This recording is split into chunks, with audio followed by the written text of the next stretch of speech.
चलिए आज का क्लास में हम लोग डिस्कस करेंगे रिवीजन 2.0, मतलब कि कल जो क्वेश्चन आप लोग को मैं दिया था 10 क्वेश्चन ज्योग्राफी से, और ऐसे बहुत सारे क्वेश्चन होते हैं जो इम्पोर्टेंट है, ठीक है, जो आप लोग के एग्ज़ाम में आने के चांसेस ज़्यादा रहते हैं, ठीक है। तो आज हम लोग 8 क्वेश्चन, आज 8 क्वेश्चन नहीं कल 10 दिए थे, है ना, तो टोटल 18 क्वेश्चन है। फिर हो सकता है अगला दिन कुछ क्वेश्चन आप लोग को मैं शेयर कर दूंगा, बता दूंगा, ठीक है। तो ध्यान से सुनना। देखो पहला क्वेश्चन है कि प्राकृतिक पर्यावरण और मानव निर्मित पर्यावरण में अंतर बताइए। आप लोग जब भी 1 चैप्टर पढ़े होंगे पर्यावरण चैप्टर, तो उसमें साफ साफ लिखा है प्राकृतिक पर्यावरण और मानव निर्मित पर्यावरण के बारे में बताएं। तो जब भी अंतर बताने बोलेगा तो हमेशा वो ज़्यादातर 5 नंबर का 4 नंबर का ऐसे करके रहता है, ठीक है। तो जब भी अंतर बताने को बोलेगा तो एक साइड लिखना प्राकृतिक पर्यावरण और एक साइड लिखेंगे, ठीक है। उसके बाद दूसरा नंबर क्वेश्चन है कि अंतर्भेदी चट्टान और परतदार चट्टान में अंतर। चट्टान वाला चैप्टर जब आप लोग पढ़े होंगे तो उसमें भी आप लोग ध्यान दिए होंगे, है कि नहीं। तो एक तरफ लिखेंगे अंतर्भेदी चट्टान और दूसरी तरफ लिखेंगे परतदार चट्टान।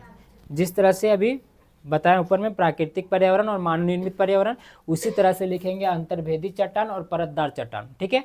एक साइड से लाइन खींचना बीच में, एक साइड लिखना अंतर्भेदी चट्टान और दूसरा साइड में लिखना परतदार चट्टान, ठीक है। पहला पॉइंट देंगे अंतर्भेदी चट्टान लिखेंगे, फिर इधर पहला पॉइंट देंगे परतदार चट्टान लिखेंगे। समझ में आ रहा है सभी को? नहीं समझ में आ रहा पूछ लो, लेकिन जैसे तैसे आज देखे क्वेश्चन में बहुत सारा बच्चा गलत लिख करके आया, जैसे तैसे लिख के लाया सब, लड़का सब, लड़की सब में कुछ कुछ धतर पतर में जैसे तैसे सब लिख के लेते आई। एग्जाम में लिखना ऐसे सब गुड़ गोबर एक हो जाएगा। हाँ, अब आता है डेल्टा। डेल्टा का निर्माण कैसे होता है, उसमें इसके पिछले वाले दिन में कौन सा क्या दिए थे निर्माण के लिए? हाँ, इसका पिछला वाला क्लास में हम आप लोग को दिए थे कि जल प्रपात का निर्माण कैसे होता है। इसमें है कि डेल्टा का निर्माण कैसे होता है, वही चैप्टर में है ना। बस थोड़ा सा ध्यान से पढ़ना है, समझ आ रहा है। तो डेल्टा लिख करके क्या करेंगे, डेल्टा जैसे पहले लिख रहे तो पहले लिखेंगे डेल्टा कहते किसको है, ध्यान से। तो डेल्टा लिखना, डैश देना, डेल्टा के बारे में कुछ थोड़ा बहुत लिख देना। उसके बाद डेल्टा का निर्माण लिखना, हाईलाइट करना और डैश देना, ठीक है। उसके बाद निर्माण देने के बाद क्या करेंगे, उसको लिखेंगे, आराम से लिखेंगे एकदम पॉइंट बाय पॉइंट करके। ध्यान रहना कैसे लिखेंगे, पॉइंट बाय पॉइंट करके। इससे क्या होगा कि आप लोग को देखने में भी खूबसूरत लगेगा और याद भी रहेगा, पॉइंट बाय पॉइंट, है ना। अभी मान लो कि 8 क्वेश्चन लिखा है, 8 को पॉइंट्स के हिसाब से याद करेंगे ना, 8 को नंबरिंग के हिसाब से, तो जल्दी याद होता है और दिमाग में बैठेगा। कैसे कि 8 नंबर में कौन सा क्वेश्चन था, ये था। इसके बाद है क्षोभ मंडल और समताप मंडल में अंतर स्पष्ट कीजिए।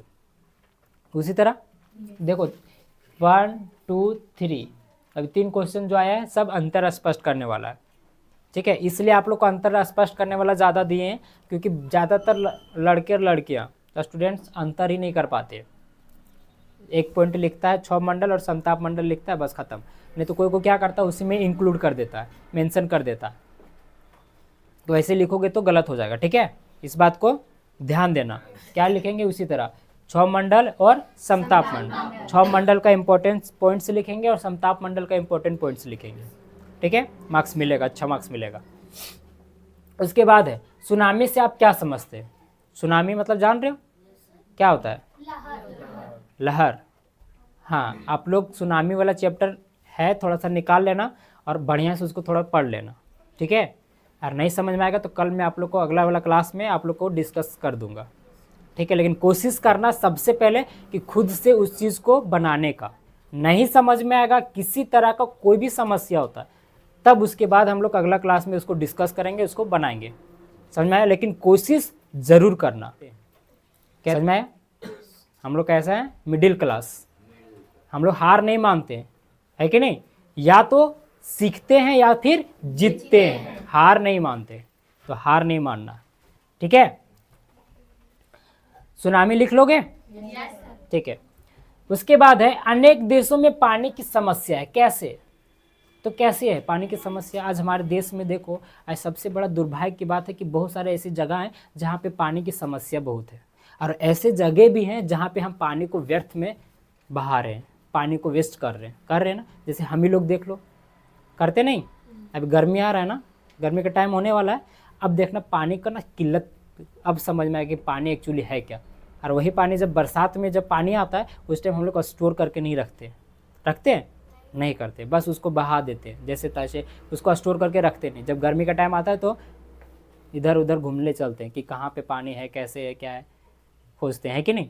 लेकिन वही पानी जब बारिश का टाइम होता है तो उस पानी को हम लोग वेस्ट कर देते, बहा देते। या फिर बारिश का बात हटा दो, ठंडा हो या और दिन हो, के हिसाब से आप लिख सकते हो। अपने दिमाग से सोच करके अगल बगल जो झेले हो, देखे हो, उसमें आप सोच के भी लिख सकते हो, थिंकिंग करके लिख लोगे।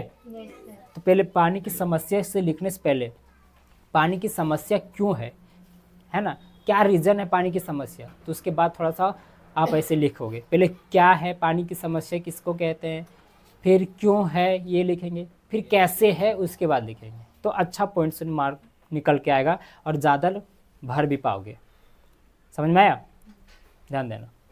नेक्स्ट क्वेश्चन है 7 नंबर कि ग्रामीण बस्ती और नगरीय बस्ती। नगरीय बस्ती जो शहर वाला जो बस्ती होता है कि नहीं। ऐसा नहीं कि सिर्फ हमारा गांव है तो गांव में ही बस्ती उस्ती होता है छोटा छोटा, नहीं, शहर में भी क्या होता है, बस्ती होता है ना। आप लोग जो शहर गए होंगे, घूमे होंगे, तो भी जानते होंगे कि शहर में भी बस्ती होता है ना। तो शहर में बस्ती होता है, उस बस्ती को हम लोग नगरीय बस्ती कहते हैं। क्या कहते हैं? नगरीय बस्ती। जहाँ पे पॉपुलेशन ज़्यादा होता है वहाँ पे भी बस्ती होता है, और जहाँ पे पॉपुलेशन कम होता है वहाँ पे भी बस्ती होता है। जैसे अभी गांव में रहते तो गांव में रहते तो ग्रामीण बस्ती, लोग नगर में रह रहे, शहर में रह रहे तो वहाँ पे नगरीय बस्ती, है ना। तो एक तरफ लिखेंगे ग्रामीण बस्ती और एक तरफ लिखेंगे नगरीय बस्ती।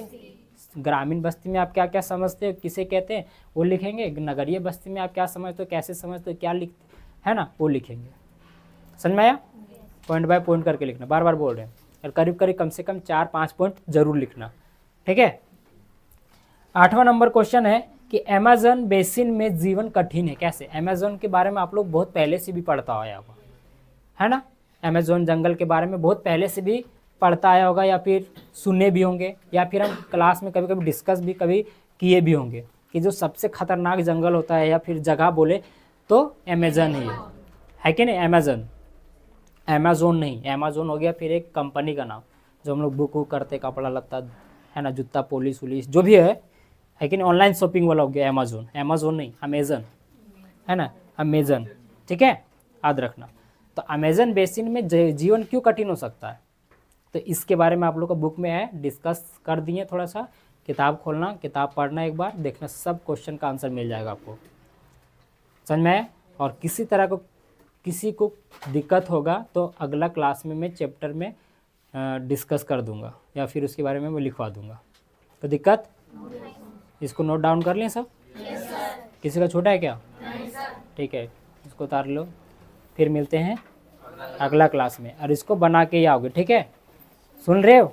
इसको पूरा बना के आओगे, नहीं समझ में आएगा मैं बता दूंगा। Thank you.